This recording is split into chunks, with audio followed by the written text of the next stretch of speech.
one specific thing, there was one independent who won and became an MPP. So essentially, when we talk about PCs with 83 seats and the New Democrats with 31 seats and the Liberals with 8 seats, Green with 1 seat, but there's an independent who won a seat and ran as an independent, ran under her own name and her own banner. It's something that you do at a municipal level. You run under your own name, essentially, and then you hope for the people in your riding or in a municipal context in your ward to elect you. And this is Bobbi Ann Brady. She was elected in Haldimand, Norfolk, essentially. And here's the interesting thing. So this riding was held by the PCs for a very long time, essentially by PC Toby Barrett, who served 23 years in that riding. Essentially, he stepped down. He said he's not going to be seeking re-election after serving that riding for such a long time. And Bobbi Ann Brady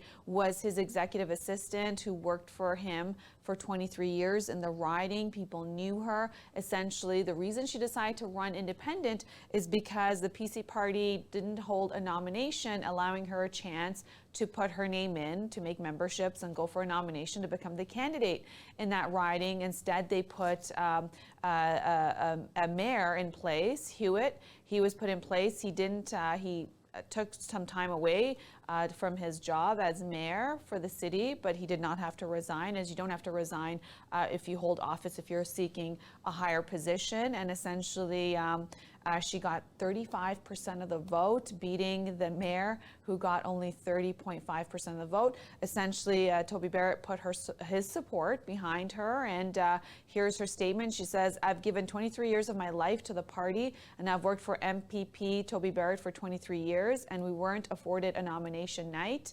We were just told that the candidate would be who it was, and the local Conservatives weren't impressed by the move."